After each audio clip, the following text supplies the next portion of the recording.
Welcome to 3-Point Lines with your host, Noor Zainab. You already know what I do here, right?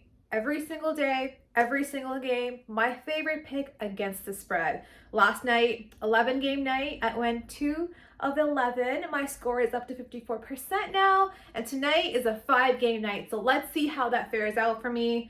I feel pretty good. First off, it's Philly and Pistons, where Philly is favored by 9.5.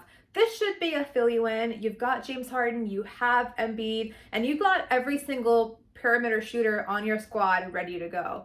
But have you seen the Pistons lately? They have been playing like they're in the playoffs, even though they're not. But thanks to the help of Cade Cunningham, Sadiq Bey, Isaiah Stewart, they've been making it a game the past couple of months. Even in the past month, they've only had one loss by more than 10 points. And tonight, it should be a Philly win, but I do like the Pistons here at plus 9.5. It's the Nets and the Bucks, where the Nets are favored by 2 points. This might be a good spot for the Nets because they are at home. That means you have Kyrie Irving now, who is a full-time employee, and you've got KD, obviously. But the Bucks do have Brook Lopez back, which adds so much more height to the paint next to Serge Ibaka, and Drew Holiday on Kyrie is gonna be, that's not gonna be fun. I don't want to be Kyrie tonight if that's the case. But if that's the case, I think the Bucks enter this as wanting to go into the playoffs, having to defend that championship. And with that mentality, that starts tonight. Give me the Bucks at plus 2.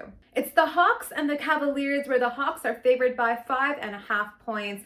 I feel so bad for the Cavaliers. They had such a great season, and now they've been riddled with injuries to Jarrett Allen, Evan Mobley, and who knows what's going to happen once the playoffs actually start. And on the other side, you've got Trae Young, you have John Collins, and the Hawks love their offense. I like them in this spot tonight. I feel so bad for the Cavaliers once again, but give me the Hawks at minus 5.5. The Bulls and Clippers, where the Bulls are favored by 3.5 points. The Bulls have LaVine back, and the Clippers have Paul George back in the lineup. But I think this spot, even though it will be in Chicago, will be too much for the Bulls with Paul George back in that lineup. Bulls have been shaky ever since the year started. And recently, they have lost 6 of their last 9. And into the playoffs, that's not a good look. But the Clippers on the other side, they have been phenomenal all year long without their main guys, making it a game against anybody who's out there. And now with PG-13 back in that lineup, I love the Clippers at plus 3.5. It's the Lakers and the Jazz, where the Jazz are favored by, wait for it, 13.5 points.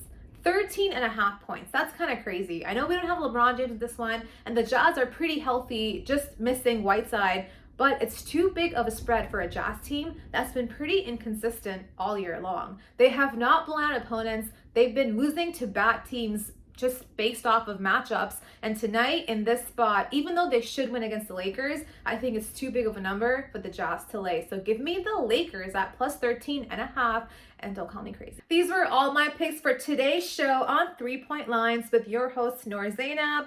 Let's see what happens. I have no clue how I will fare, but I'm at 54% right now and hoping to just increase that slowly but surely to 56%, which is supposed to be a nice average for the NBA world. But let's see how that goes. You know where to find us. All of our socials at The Parlay, as well as Parlay TV, where we share our best bets and betting trends with you every single day for every single sport. And we'll see you again tomorrow. Take care.